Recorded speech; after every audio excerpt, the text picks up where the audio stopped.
ઓમ નમો નારાયણ. હું અરુણાબેન પી ગોસ્વામી સુરતથી તમારું સ્વાગત કરું છું અરુસ કિચનમાં. તો આજે આપણે બનાવશું ખાંડવાળું આપણે તડકા છાયાનું આથણું કેરીનું એમ. તો એના માટે મને એક કમેન્ટ હતી, આમાં છે હંસાબા ચુડાસમા કરી કે અરુણાબેન મારે ગોળ કેરીના અથાણાની રેસીપી જોઈશે, છાલ ઉતારેલી ખાંડ અને ગોળની બેયની કેરીની છાલ ઉતારેલું અથાણું બનાવવું છે લચકાદાર. અરુણાબેન તમે એને જય માતાજી હંસાબા એમ. તો હંસાબાની કમેન્ટ છે, તો આપણે બનાવશું આજે એ અથાણું આપણે ખાંડની ચાહણીવાળું. તો એના સારું આપણે જોહે કેરી. તો આ આપણે 3 કેરી લીધી છે, તો એને આપણે વજન કરીને પ્રમાણે નાખશું. તો જેટલી કેરી હશે એટલી જ આપણે ખાંડ જોહે. તો વજન કરીને આપણે ખાંડી લેવું. અને અથાણાનો મસાલો આપણે લીધો છે આ ગોળ કેરીનો, તો આ આપણે લીધો છે 500 ગ્રામ. અને મીઠું ને હળદર જોહે અને તેલ જોહે. તો તેલ આમાં બહુ ઓછું આપણે જરૂર પડે, ખાલી મસાલોને આપણે એમાં મસાલામાં મિક્સ કરવા માટે તેલ જોઈએ. બાકી આપણે આ ચાહણીવાળું અથાણું હોય એમાં તેલ વધારે જરૂર નથી પડતી એમ. બસ આટલી જ વસ્તુ આપણે જરૂર પડશે. તો તમે આ તૈયાર મસાલો લેવો તો તમારે બીજી બધી વસ્તુ કાંઈ નાખવી નહીં પડે એમ. તો પહેલાં આપણે આ કેરી છે એને આપણે વજન કરી લેવું.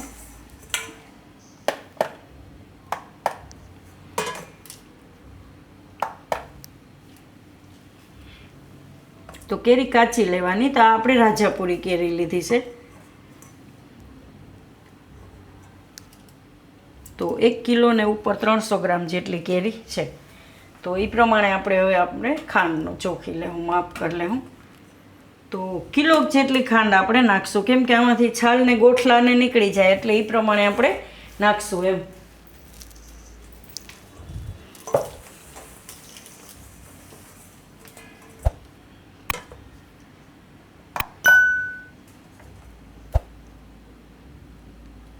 તો આમાં આપણે ખાંડ લઈ લેવું.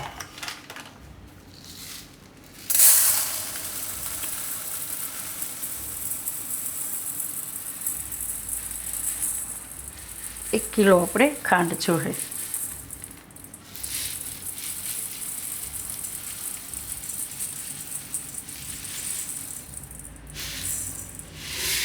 આટલી આપણે ખાંડ જોઈએ એમાં. તો હવે એને સાઈડમાં રાખી દેવું. અને આ કેરી છે પહેલાં તેલ ગરમ મૂકી દેવું કે ગરમ થઈ જાય. ગેસ ચાલુ કરી દેવું. તો તેલ ગરમ થાય ત્યાં સુધીમાં આપણે આ કેરી છે એમાંથી છાલ કાઢી લેવું.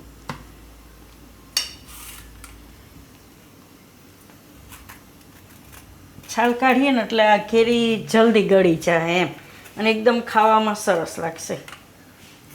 અને આની રેસીપી મેં લીધી હતી મારા ભાભી છે માયા, મારા ફૈબાન દીકરાનો બહુ છે, પણ અમે આમ બહુ બહેનોની જેમ જ રહી છીએ એ રીતે એમ. તો અમારે માયા બહુ સરસ અથાણું બનાવે આવડું આ કેરીનું ખાંડવાળું એમ, ચાહણીવાળું. તો અમારે ગમે એને હગાવાલામાં કુટુંબમાં ગમે એને અથાણું બનાવવાનું હોય ને આ ખાંડવાળું ચાહણીનું, તો અમારે માયા જ બનાવે એમ. તો એને જ મેં સવારે પૂછ્યું હતું કઈ રીતે હું બનાવવાનું એમ.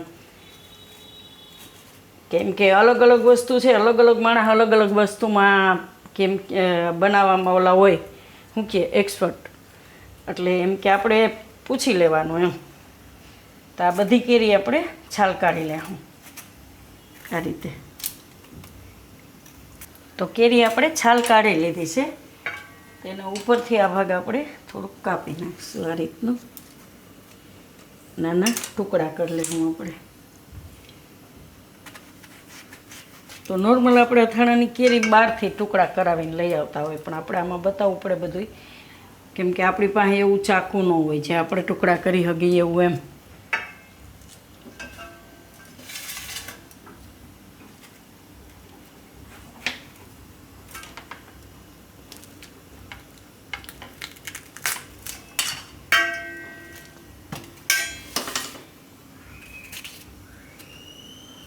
તો આ રીતના આપણે મીડિયમ ટુકડા કરવાના.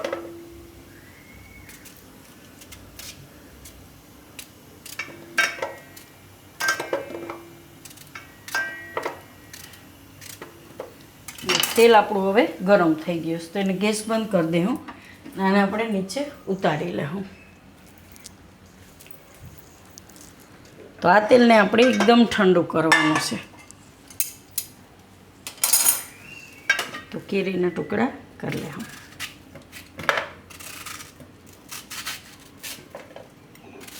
તો કેરી આપણે આ રીતે ટુકડા કરી લીધા છે. તો આમાં આપણે હવે નાખી દઉં મીઠું ને હળદર.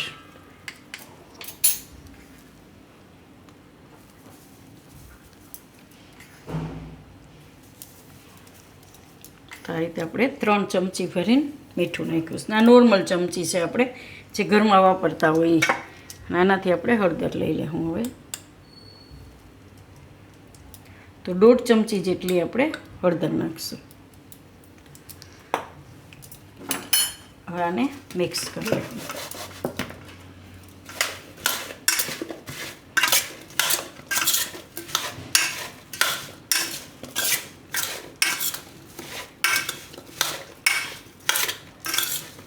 જરૂર પડે કે મીઠું ઓછું છે તો તમે નાખી શકો એમ. તો આને આપણે આ રીતે મિક્સ કરી લેવાનું. હળદર મીઠું કેરીમાં બધીમાં લાગી જવું છે આ રીતે.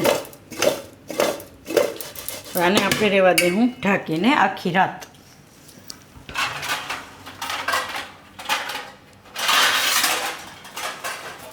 આખી રાત એને રાખવાનું. એકવાર એવું હોય તો આપણે હુવા પહેલાં એકવાર એને આ રીતે ફેરવી લેવાનું એમ.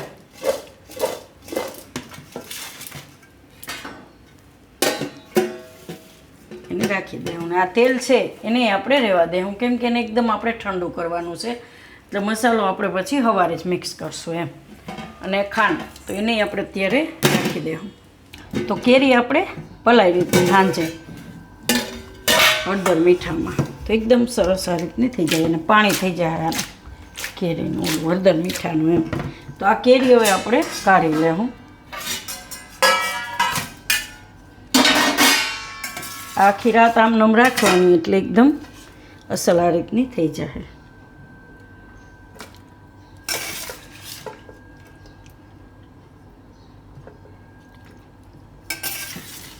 આનું પાણી કાઢી નાખો તો આમાં આમાં હાલે એમ. આ પાણી કાઢી નાખવાનું ખાલી કેરીનું.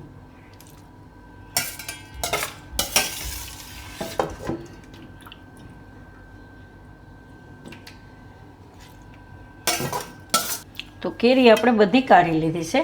હવે પાણી છે એને આપણે બીજા વાસણમાં કાઢી લેવું. તો આ પાણી તમારે ખાટું પાણી ઘણી જગ્યાએ કામ આવે આપણે અથાણામાં એમ. આપણે ચણા મેથીનું કરવું હોય તો એને આપણે ખાટા પાણીમાં બોળતા હોય ચણાને પલાળીને, તો એમાંય તમે વાપરી શકો, મેથીમાં વાપરી શકો. આને ધોવાની જરૂર નથી, ખાલી આ એક્સ્ટ્રા પાણી છે એને જ કાઢી નાખવાનું છે. હવે આ બધી કેરી પાછી આપણે આમાં લઈ લેવું આ રીતે. તો વધારાનું પાણી હોય એ જ ખાલી કાઢવાનું છે આપણે.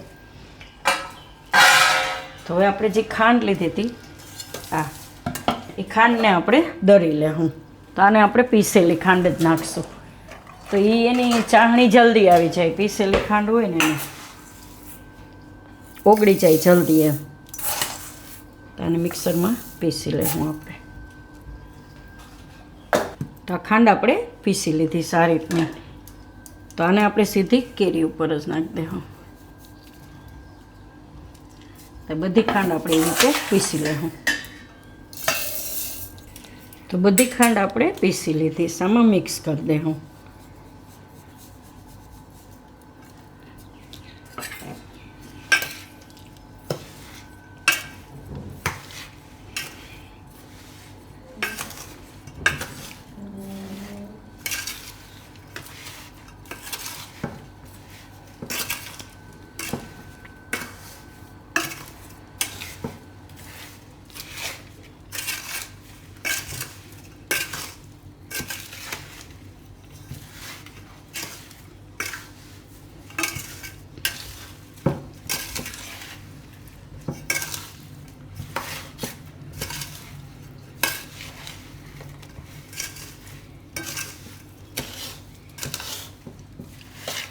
જો આખી ખાંડ નાખો ને તો તમારે એને નાખીને રાખવી પડે. આ મિક્સ થતા વાર લાગે એમાં. અને આ રીતની આપણે દળેલી ખાંડ છે ને તો અસર થઈ જાય એમ. એમાં મમ્મીએ કીધું હતું કે દળીને ખાંડ નાખજો એટલે એકદમ સરસ મિક્સ થઈ જાય આ રીતના. જો તો આને થોડીક વાર રહેવા દે હું આપણે સાઈડમાં. એટલે ખાંડનું પાણી થઈ જાય તરત જ. હવે આપણે મસાલાનું કરી લેવું.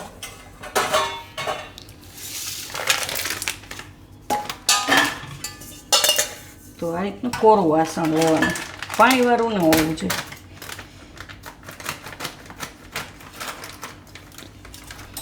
તો આ મસાલો આમાં રાખી દેવાનું આપણે.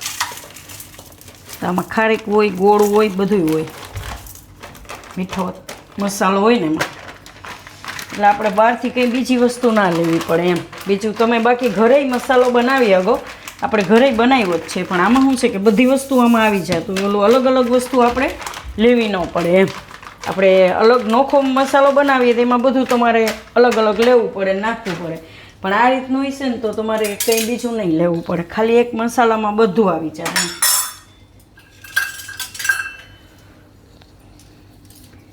જો ગોળ હોય, ખારેક હોય, આ રીતનું. તો આપણે જે તેલ ગરમ કરીને રાખ્યું હતું એ તેલ આપણે આમાં મસાલામાં મિક્સ કરી દેવું.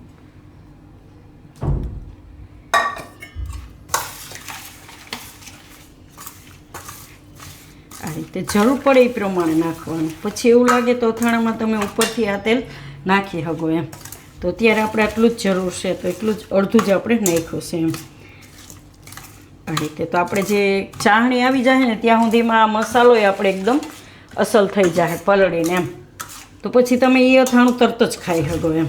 આ મસાલો આ રીતે અગાઉ બનાવી અને રાખી દેવાનો. તો આને આપણે ઢાંકીને રહેવા દેવું.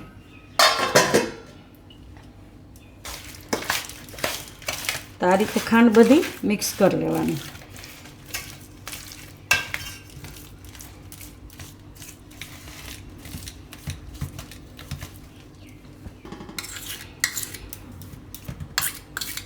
હળદરનો એકદમ મસ્ત કલર આવી ગયો કેરીમાં આ રીતનો. આને આપણે ઢાંકી દેવું. તો કોઈ પણ કપડું લઈ અને એને આપણે બાંધી દેવાનું અને તડકે રાખવાનું. આને લગભગ 4 થી 5 દી જેવું થાય, એકદમ ચાહણી થઈ જાય ત્યાં સુધી એને આપણે તડકે રાખવાનું છે. અને ત્યાં સુધીમાં આપણો આ મસાલો આપણે એટલા દી જ આમાં રાખવાનો છે, ઢાંકીને રાખી દેવાનો. એટલે એ પલળી જાય, એટલે બે એકાયરે થઈ જાય એમ. પછી ખાલી આપણે મિક્સ કરવાનું રહે. તો આ રીતે આમ એને બાંધી દેવું આપણે કપડું. આછું કપડું લેવાનું એટલે તડકો લાગે એટલે એકદમ ચાહણી જલ્દી થઈ જાય એમ.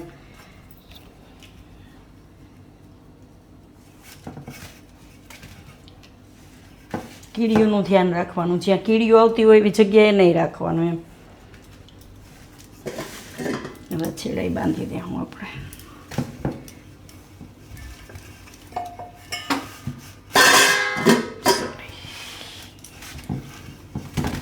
આ રીતે ભરાવી દઈએ તો હાલે. આને આપણે હવે તડકે મૂકી દેવું 4 થી 5 દિવસ. એટલે એને સવારે આપણે તડકે મૂકી આવવાનું ને પાછું સાંજે લઈ લેવાનું, રાત્રે નહીં રાખવાનું ઉપર એમ. પાછું રૂમમાં રાખી દેવાનું. એ રીતે આપણે 4 થી 5 દિવસ રાખવાનું છે. તો આને હવે રાખી દેવું આપણે. તો આને આપણે આ રીતે તડકામાં રાખી દેવું. સાંજે પાછું લઈ લે હું 6-1 વાગે એમ. આ રીતે 4 થી 5 દિવસ સુધી રાખવાનું તડકે. તો આપણે આથણું હવે આ ખોલીને જોઈ લેવું. તો 10 થી 12 દિવસ તો થાય જ એમ. કેમ કે તડકો ઘણીવાર એવું હોય કે વધારે ઓછો તડકો થતો હોય, વાદળિયું વાતાવરણ થાય, તો એટલા દી તો થાય 10-12 દિવસ તો એને એમ. એટલે ઘણાને 15 દિવસે થાય. તો ખાંડ બધી ઓગળી ગઈ છે, આ રીતની ચાળણી થઈ ગઈ છે. હવે બધું આપણે જે મસાલો તૈયાર કર્યો તો આ વઘારીને એ બધું આપણે મિક્સ કરશું. તો આ મસાલો આપણે ત્યારે જ કર્યો હતો, તો એ એકદમ સરસ પલળીને અસલ થઈ ગયો હોય. જો આ ખારેક આપણે આમાં મસાલામાં હોય, જે મીઠો મસાલો હોય ને એમાં તો ખારેક અસલ પલળી ગઈ. એટલે એ બે એકાયરે આપણે કરી નાખીએ, ઢાંકીને રાખી દઈએ એટલે કંઈ વાંધો નહીં આવે મસાલામાં એમ. અને આપણે તેલ એક્સ્ટ્રા રાખ્યું હતું, જરૂર પડે તો નાખવાનું હોય અથાણામાં. તો ગોળામાં ભેગો હોય તો ગોળે ઓગળી ગયો હોય. હવે આ બધું આપણે મિક્સ કરી દઉં.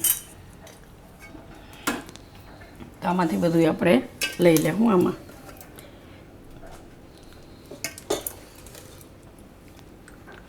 પાને મૂકવામાં આપણે જો ગમે ત્યારે સવારે મૂકીએ ત્યારે હલાવવાનું અને સાંજે લઈ ત્યારે હલાવવાનું, 2 ટાઈમ એકદમ હલાવીને પછી જ એને તડકે મૂકવાનું એમ.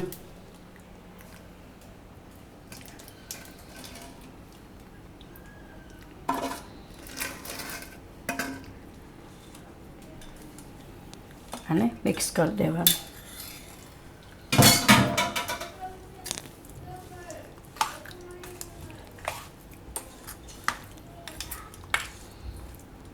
તો બહુ તેલની જરૂર નહીં પડે આપણે, કેમ કે આ મસાલામાં હોય ને ચાહણી હોય એટલે એકદમ અસર થઈ જાય સરસ. આમાં મિક્સ કરી લેવાનું આ રીતે, એકદમ રસો સરસ ઘાટો થઈ જાય. તો બીજું એક્સ્ટ્રા તેલ આપણે આમાં નહીં નાખવું પડે એમ.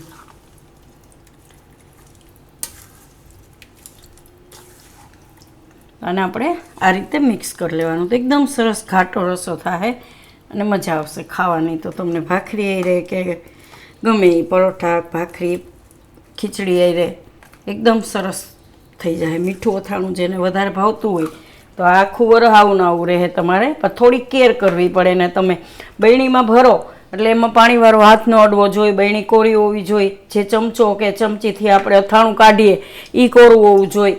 અને રેગ્યુલર આપણે ડેઈલી વાપરતા હોય એ થોડુંક નોખું અલગથી કાઢવાનું, અને બાકી જે આપણે આ સ્ટોર કરવાનું હોય એ અલગ રાખવાનું. તો એકદમ સરસ ઘાટો રસો આ રીતનો થઈ જાય એમ. મસ્ત એકદમ થઈ ગયું છે મીઠું અથાણું તડકા છાયાનું. તો તૈયાર છે આપણું આ તડકા છાયાનું મીઠું અથાણું એમ. તો જો તમને મારી આ રેસીપી પસંદ આવી હોય તો એને લાઇક કરજો, શેર કરજો અને મારી ચેનલને સબસ્ક્રાઈબ કરજો અને બેલ આઇકન દબાવવાનું ના ભૂલતા.